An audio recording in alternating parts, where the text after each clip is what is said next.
मेघालय की ठंडी वादियों और नीले आसमान के नीचे शुरू हुई एक नई जिंदगी की कहानी अब भारत के सबसे सनसनीखेज मर्डर केस में बदल चुकी है। जिस दंपति ने हाल ही में विवाह के बंधन में बंधकर भविष्य के सुनहरे सपने बुने थे, वही कहानी अब खून, धोखे और साजिशों के जाल में उलझ चुकी है।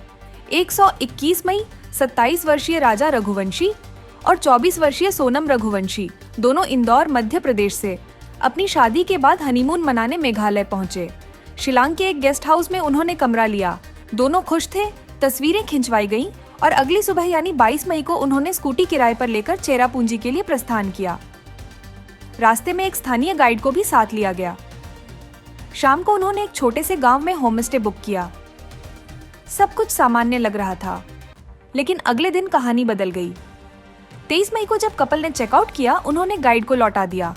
गाइड वानसाई ने बताया कि इसके बाद वह उन्हें नहीं देख पाया, लेकिन दूसरी तरफ एक और स्थानीय गाइड अल्बर्ट पैड ने दावा किया कि उसने राजा और सोनम को 3 अन्य युवकों के साथ चलते देखा था। अल्बर्ट ने यह भी बताया कि वे सभी हिंदी में बात कर रहे थे, जबकि वह खासी और अंग्रेजी समझता है। यहीं से इस मामले ने एक नया मोड़ ले लिया। 24 मई को उस स्कूटी को लावारिस हालत में जंगल के पास छोड़ दिया पाया गया, जिसे दंपति ने किराए पर लिया था। इसके बाद पुलिस ने इस लापता नवविवाहित जोड़े की खोज शुरू की। लगभग 10 दिनों की तलाश के बाद 2 जून को पुलिस को एक शव मिला। शुरुआती डीएनए जांच और कपड़ों के आधार पर पुष्टि हुई कि शव राजा रघुवंशी का है। शव के पास से खून से सना चाकू और रेनकोट बरामद हुए, जिससे हत्या की आशंका पुख्ता हो गई। पुलिस ने तत्काल अज्ञात के खिलाफ हत्या का मामला दर्ज कर लिया। 7 जून सीसीटीवी फुटेज से पहली लीड शिलोंग स्थित गेस्ट हाउस के बाहर लगे कैमरे से मिली एक सीसीटीवी फुटेज में राजा और सोनम एक स्कूटी पर साथ दिखे।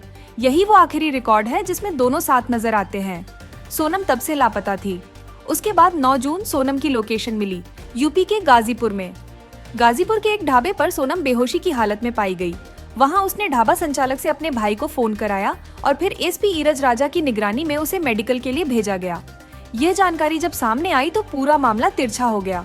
हत्या की साजिश और साजिशकर्ता जांच जैसे जैसे आगे बढ़ी, वैसे वैसे कहानी ने खतरनाक और चौंकाने वाले मोड़ लेने शुरू किए। पुलिस का दावा है कि सोनम ने खुद अपने पति की हत्या की साजिश रची थी। उसने 3 लोगों को हनीमून ट्रिप के दौरान हत्या करने के लिए किराए पर बुलाया। इनमें से 2 आरोपियों को गिरफ्तार कर लिया गया है और एक अब भी फरार है। गिरफ्तार आरोपियों ने पूछताछ में यह स्वीकारा कि हत्या सोनम के कहने पर की गई और इसके बदले उन्हें पैसा देने का वादा किया गया था। उनका मकसद था हत्या को गायब होने की घटना की तरह दिखाना। मेघालय के मुख्यमंत्री कोनराड संगमा ने इस पूरे केस पर प्रतिक्रिया देते हुए सोशल मीडिया पर लिखा कि मामले की बारीकी से जांच की जा रही है और पुलिस ने मध्य प्रदेश से संबंधित 3 अभियुक्तों को पकड़ा है। उन्होंने कहा कि ये एक दुर्भाग्यपूर्ण घटना है जो मेघालय के शांत और सुरक्षित पर्यटन छवि को कलंकित करती है, लेकिन हम अपराधियों को न्याय तक पहुंचाएंगे। सवालों के घेरे में सोनम की भूमिका, क्या यह हत्या पैसों के लिए थी? क्या सोनम किसी और से प्रेम करती थी? क्या शादी ही एक फरेब थी? अगर हनीमून प्लान पहले से बना था तो 3 हत्यारों को वहां पहुंचाना क्या पहले से तय प्लॉट था? इन तमाम सवालों के जवाब पुलिस की जांच से सामने आने बाकी है, लेकिन एक बात स्पष्ट है, यह हनीमून नहीं था, बल्कि एक सुनियोजित हत्या का मंच था जहां भावनाओं का इस्तेमाल सबसे घातक हथियार की तरह किया गया। सोनम दोषी है या एक बड़ी साजिश की मोहरा, यह अदालत तय करेगी। लेकिन फिलहाल ये केस एक चेतावनी बनकर खड़ा है कि प्यार की परिभाषाएं अब इतनी सीधी नहीं रही।